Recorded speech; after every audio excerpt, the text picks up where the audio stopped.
ایک عرصے کے بعد ایک اچھی خبر کہ ریکوڈیک کے معاملے پر پاکستان کو ریلیف ملا، اور اس کے کیا اثرات پاکستان کی معیشت پر، پاکستان کے آگے آنے والے حالات پر پڑ سکتے ہیں، یہ ہے آج کا ہمارا موضوع۔ اور یہ سب بڑے عرصے کے بعد ایک اچھی خبر عالمی سطح پر پاکستان کے لیے آئی ہے کہ ریکوڈیک کے معاملے کے اندر برٹش ورجن آئی لینڈ نے پاکستان کے حق میں فیصلہ دیا، اور جو ہمیں ڈیمیجز پڑھنے جا رہے تھے، اور یہ تھا تھوڑا سا اس کیس کے حوالے سے ہمارے ناظرین کو بھی بتائیں، ظاہرہ آپ خود اس وقت وہاں موجود تھے جب یہ ساری کہانی چل رہی تھی، ریکوڈیک تھا کیا، اس کا بیک گراؤنڈ کیا ہے، چاغی جو ہے اور یہ ہوا کیا اس بہت بہت ضروری۔ میں چاغی میں ڈی سی تھا اس زمانے میں، جس وقت یہ ٹیتھیان تو اب آئی ہے، اس کی اوریجنل کمپنی تھی بی ایچ پی، یہ ایک آسٹریلین کمپنی تھی۔ اب پہلے لوگوں کو جیسے بتا دوں کہ جو سونے اور چاندی اور پیتل اور اس کی جو مائنز ہوتی ہیں نا، ذخائر، یہ بیسیکلی کوئی زمین کے اندر نہیں ہوتے، یہ زمین ہی اوپر، جیسے آپ نے کوئی بھٹا ہوتا ہے نا، تو آپ مٹی اس میں کھودتے ہیں، کھود کے بھٹے سے اینٹیں بناتے ہیں، ویسے یہ بہت ساری زمین پہ بکھرے ہوتے ہیں۔ اس کے اوپر نشانی یہ ہوتی ہے کوئی آئرن اور کی یا اس طرح کی چیزیں، آکسائڈز وغیرہ پڑے ہوتے ہیں، وہ چمک رہی ہوتی ہے، مٹی ہوتی ہے۔ یہ وہ مٹی لیتے ہیں اور اس مٹی کو پہلے تو اس کو صاف کیا جاتا ہے، پہلے تو اس کو رگڑا جاتا ہے اور پوری کی پوری چیز کو باریک ریت کی طرح کر دیا جاتا ہے، پھر اس کو باقاعدہ پانی کے ساتھ دھویا جاتا ہے جس سے مٹی نکل جاتی ہے، پھر اس کے بعد اس کو سمیلٹر کے اندر ڈالا جاتا ہے، اور اس سمیلٹر جو ہے وہ اس کو ایک بہت بڑے بڑے پیسز میں بناتا ہے، جو کہ اپنی مرضی سے جیسے آپ بنانا چاہیں، 2 فٹ بنائیں، 10 فٹ بنائیں۔ اس کے اندر لوہا ہوتا ہے، اس کے اندر تانبا ہوتا ہے، اس کے اندر پیتل ہوتا ہے، اس کے اندر چاندی ہوتی ہے، اور اس کے اندر کہیں 0.2% سونا بھی ہوتا ہے۔ یہ پھر اس کے بعد ریفائنری میں جاتا ہے، اور ریفائنری کے اندر سارا کچھ علیحدہ کیا جاتا ہے۔ جب تک یہ سارا کام نہیں ہوتا، وہ زیادہ زیادہ مٹی ہے، آپ پکڑ کے کسی کا سر پھاڑ سکتے ہیں، اس کے علاوہ کوئی کام نہیں آ سکتا۔ صحیح ہے۔ اور یہ ساری کی ساری ایکسپرٹیز اس کو مٹی سے سونے بنانے کی ہمارے پاس نہیں ہے، یہاں دنیا میں جن چونکوں کے پاس ہے وہی کمپنیاں جو کام کرتی ہیں۔ یہ بالکل ایسے ہی ہے کہ آپ کے پاس ایک زمین پڑی ہوئی ہے، آپ کو کچھ نہیں آتا ایگریکلچر، آپ کہیں بھائی جان میرا زمین پہ، اور وہ کہتا ہے بھائی اتنے پیسے میں دوں گا، باقی کھاد میری، زمین میری، پھل میرا، فصل میری، محنت میری، میں اتنے لے لوں۔ تو میں جب وہاں پر تھا تو اس وقت سیکٹری انڈسٹریز ہوتے تھے، جام یوسف صاحب میرے خیال اس وقت تھے، تو یہ ایگریمنٹ ہوا تھا 97 کے ارد گرد بی ایچ پی کے ساتھ، اور بی ایچ پی کے ساتھ ایگریمنٹ جو ہوا تو اس کے اندر انہوں نے کہا کہ 25% ہم آپ کو دیں گے، اور بڑی لڑائی لڑی ہوئی تھی، مجھے یاد اچھی طرح کہ انہوں نے کہا کہ ہم باہر دنیا میں 20% دیتے ہیں، بس ساؤتھ افریقہ کی مثالیں انہوں نے دیں، آپ کو ہم 25% دے رہے ہیں، بڑے خوش تھے کہ یہ ہو جائے گا۔ تو بی ایچ پی والے روز اکثر کا میرا یہ گھر تھا، اس میں آیا کرتے تھے، گفتگو ہوتی رہتی تھی، تو میں نے ان کو ایک دفعہ پوچھا کہ کیا آپ اتنی دیر سے یہاں پر ہیں تو آپ سندھ کو نیا نظر آ رہا ہے آپ کو؟ تو اس نے کہا کہ if we had to explore another Sandhak, we had closed it much earlier، ہم 1 مہینے میں بند کر کے چلے جاتے ہیں۔ صحیح۔ This is going to be at least second or third biggest gold mine of the world، یہ دنیا کی دوسری یا تیسری بڑی گولڈ مائن ہوگی۔ پھر اس کے بعد وہ لگے، اس دوران ایک امریکن کمپنی بھی اپنا لائسنس لے کے آ گئی، تو انہوں نے کہا کہ یہ آپ نے دیکھیں سارا اس کو دے دیا، اتنا بڑا علاقہ ہمیں کچھ نہیں دیا، ایک ریولری بھی شروع ہو گئی۔ اور بیچ میں وہ زمانہ تھا کہ جب ملا عمر کی گورنمنٹ وہاں پر موجود تھی، اور امریکنس نے چونچا کرنا شروع کر دیا، اور اسی دوران کلنٹن نے وہ فائر کیا تھا اسامہ بن لادن کے، جو کہ میزائل جہاں پاکستان کے علاقے میں رہ گیا تھا، اور وہ شام کو میزائل لے کے غائب ہو گئے تھے، لوگ کہتے ہیں گدا گاڑی پہ پتہ نہیں کون لے گیا، جو بعد میں کہتے ہیں کہ پاکستان نے اس کو جوڑ کے دوبارہ بنا لیا تھا اسی علاقے۔ اس زمانے میں پھر ہوا یہ کہ اب ہوا خرابی کہاں سے، پاکستان کے اندر کچھ لوگوں کو شوق ہوتا ہے چیزوں کا پنگا لینے کا۔ ایک تو یہ تھا کہ جس وقت انہوں نے ایکسپلور کر لیا، ان کو پتہ چل گیا کتنا بڑے ذخائر ہیں، تو پھر لالچ شروع ہو گیا۔ پہلا لالچ یہ ہوتا ہے کہ جس بندے نے ایگریمنٹ کیا تھا اس نے پتہ نہیں کمیشن کتنا لیا ہوگا۔ اچھا۔ دوسرا یہ ہوتا ہے کہ آئندہ جب آئے گا تو کمیشن کون ہوگا، تو زیادہ بہتر طریقے سے طے کرتے ہیں۔ یہ دوڑ ایسی چلی کہ اس دوڑ کے اندر چلتے چلتے اسلم رضا ثانی صاحب بیچ میں ہوتے تھے، انہوں نے کہا انہوں نے غلط کیا، تو میں نے اسلم ثانی کو سمجھایا، very close friend of mine, کہ یار ایسا مت کرو، تم یہ دیکھو جہاں تک اس بارے میں کسی نے کچھ کیا ہو تب تو پتہ چلے نا، ٹھیک، اب ہمیں بلا لو تمہیں، یا ان لوگوں جتنے لوگوں نے پورے کا پورا انہوں نے محنت کی ہے، سب کو کرنے دو۔ پھر اس میں بیچ میں ایک اور شخص کودا،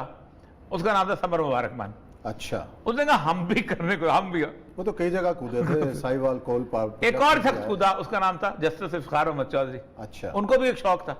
کہ لوکلائز ہونا چاہیے، ہمارے مسلمان پاکستانی قوم تو ٹیلنٹڈ ہے، پاکستانی قوم تو دیکھو جناب، ایک چنچی کا اتنے بڑے 15 بندے سوار کو، بھائی چنگی میں 15 سوار کرنا اور چیز ہے، مٹی کو سونا بنانا اور چیز ہے۔ اس دوران چڑھتے کرتے انہوں نے وہ ایگریمنٹ جو ختم کر دیا۔ آپ اندازہ کریں کہ اس ایگریمنٹ کو وکیل کرتے ہوئے کچھ لوگ ایسے ہی تھے، پاکستان کسی اور کے ساتھ کرنا چاہتا تھا،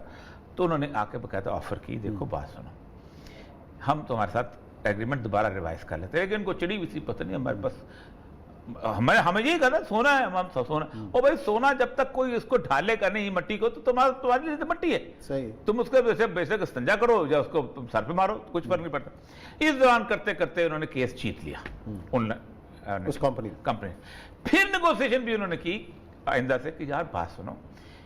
کہ جتنے پیسے آپ یہ نیگوسیشن کر پاکستان والے کہ کسی دوسری کمپنی سے کہیں یہ جرمانہ پے کرے اور یہ لے لے، کتنا بڑا نقصان ہونا، کہتے ہیں ہم جرمانہ معاف کر دیتے ہیں تو ہمیں ساتھ پھر واپس کر، یہ بھی پھر آپ کو پتا ہے عمران خان ٹرکی گیا تھا، یہ یہاں پر ہوا یہ کہ انہوں نے برٹش ورجن آئی لینڈ میں چلے گئے، اور برٹش ورجن آئی لینڈ کے اندر جا کے انہوں نے ایک بات کی، اس وقت میں ان کو بتایا تھا ایک کیچ ہے بڑا زبردست، کیچ یہ ہے کہ جس وقت 9/11 ہوا ہے تو یہ سارے کے سارے لوگ جو تھے یہ بند کر کے بھاگ گئے تھے کہ ہمیں خطرہ ہے، ہماری جان کا مسئلہ ہے،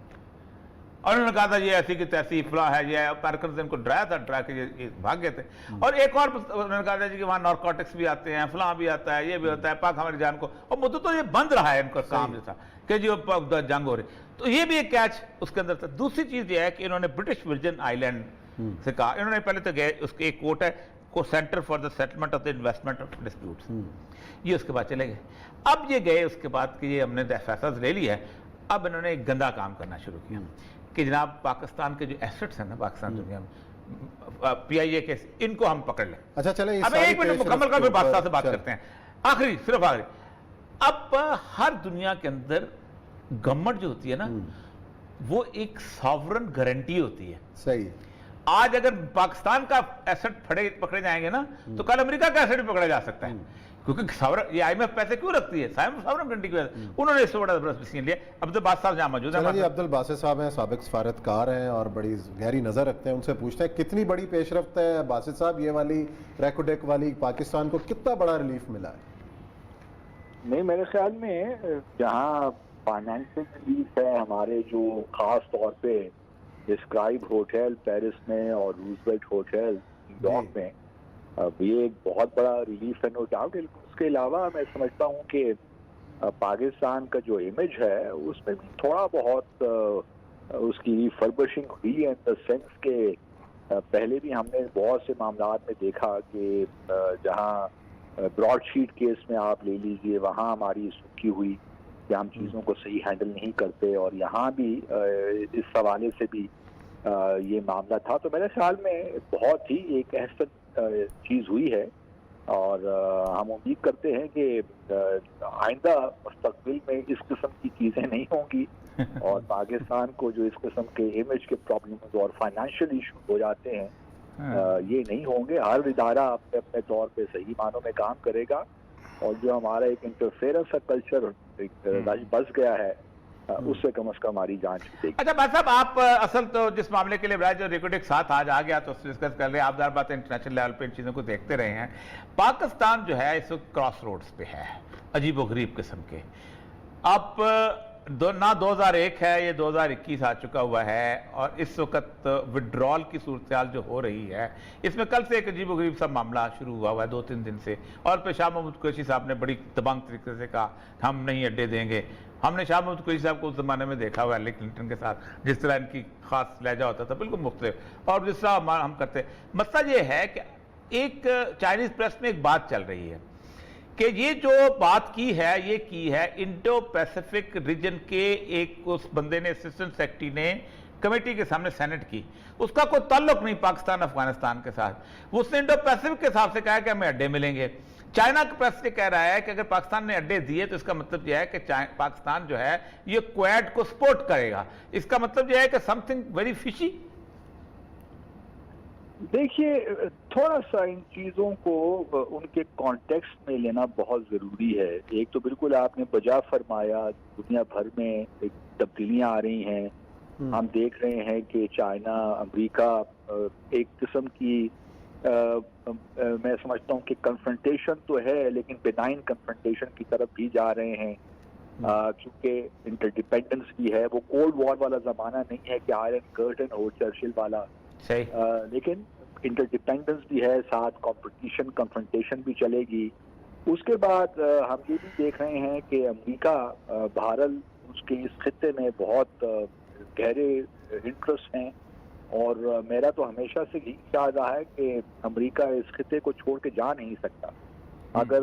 بوجہ مجبوری افغانستان سے اپنی فوجوں کا انخلا بھی کر رہا ہے، لیکن بھارت وہ اپنی پریزنس یہاں پہ کسی نہ کسی طور رکھے گا، اور اس کی بہت سی وجوہات ہیں کہ اگر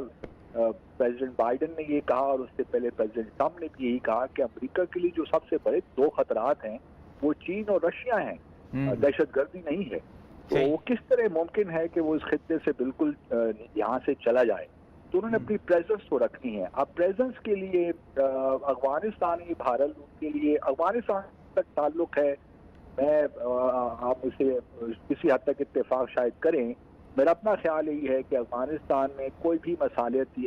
کوشش ہے وہ کامیاب نہیں ہوگی، اور ایونچولی یہاں پہ اگر امن آئے گا تو وہ جنگ کے ذریعے ہی آئے گا۔